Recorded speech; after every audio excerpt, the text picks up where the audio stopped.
Hey guys, another beautiful day in North Carolina, and what we're going to do today is take our wall columns, put them up. As you can see, my wife has came with some filler and filled these screw holes up so they're smooth, you can't really tell them. She's painted the base. She painted this with a typical brush, and I sprayed this like you can see earlier in the video, and the paint matches very well. We'll get all four of them set up. We'll take some wood glue, a rag just for cleaning and making sure it doesn't run everywhere. And we'll be using an air gun with 1.25 inch nails, our Cobalt air compressor,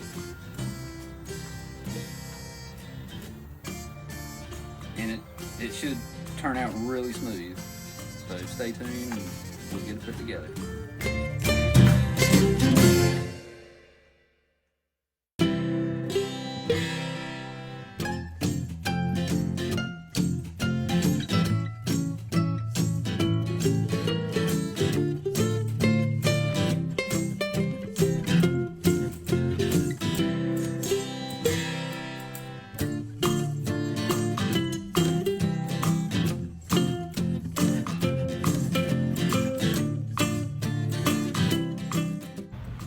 Okay, what we have is the fitment's gonna be pretty good by the time we glue it and put our 1.25 inch nails through there.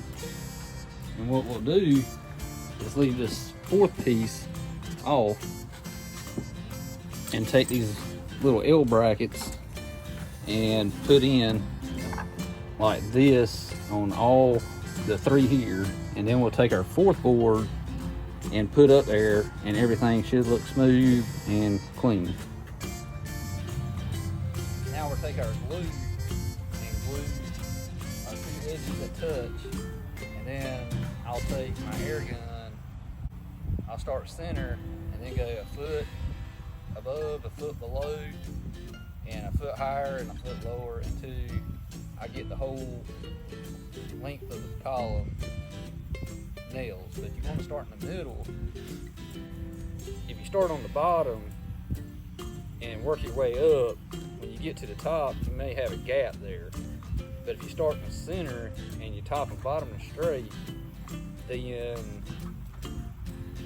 the center point won't allow the top and the bottom to move.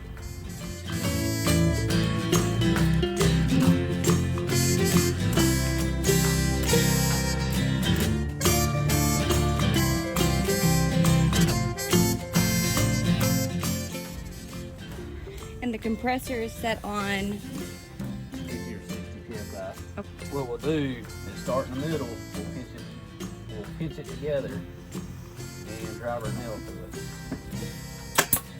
Just like that. See how it stays together now? And now we'll go 6 inches to a foot lower, 6 inches to a foot higher, wedge our bores together and drive another nail.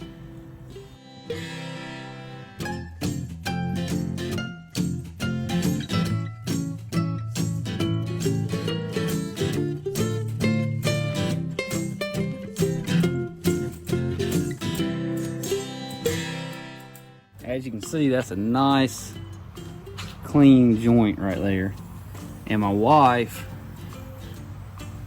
depending on what she thinks about it, she might take a little bit of the same filler that we did these bottom pieces with, fill that in, we can sand it and it'll turn out real smooth, and you won't even be able to tell that there's a joint there.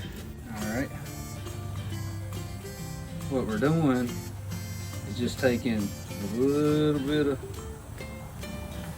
wood glue and putting it on, and that just helps bond it so if your nails back out, you'll still have something to hold it. And we'll put it up there. Same thing with the other one. We'll start in the middle and work our way both sides until we get to the end.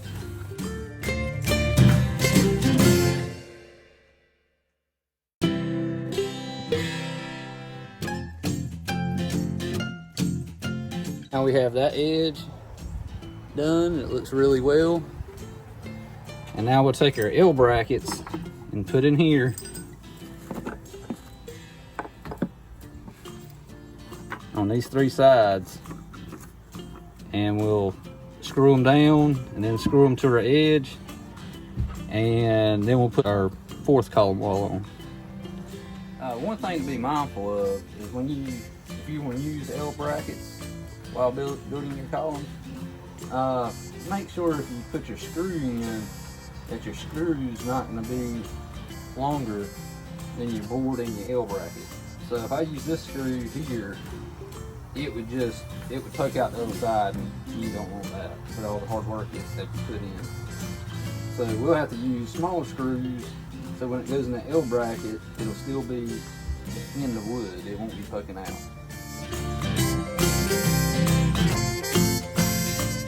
Okay guys, what you can see here is we got 2 screws in each one of our brackets, and I think that'll suffice for what this is. And we're not even going to have one on this column wall.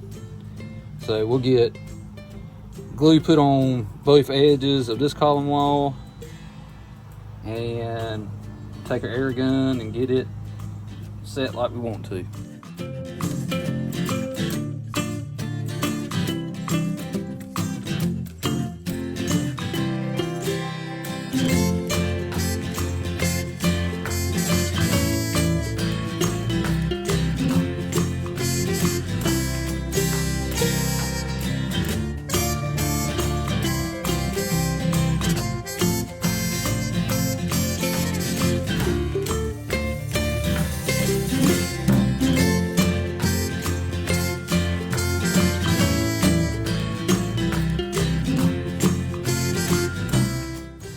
All 4 of our side column walls nailed together, and now I'll take and run a couple nails in the top piece.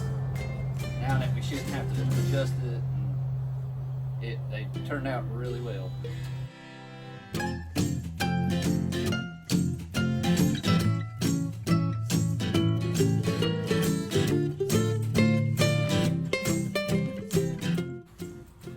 Wife's doing right now is wiping off the excess glue from where we smushed the 2 pieces together. Just wiping it off and getting it looking clean. And guys, this is what we have. It's pretty smooth. There's a couple little edges like here. Now I can take a little piece of sandpaper and sand that down just to have it a little bit smoother. But all in all, turned out really good. And now we'll move on and do the second column. Hot day in North Carolina, and my phone got overheated and cut off, but it was the same process as the other one. We did have to do a little bit of trimming on this one because I learned from my mistakes from this one and applied it to my other one. My other one fit a lot better. This one right here will still turn out good, and we'll show you the final product after we get our wall on.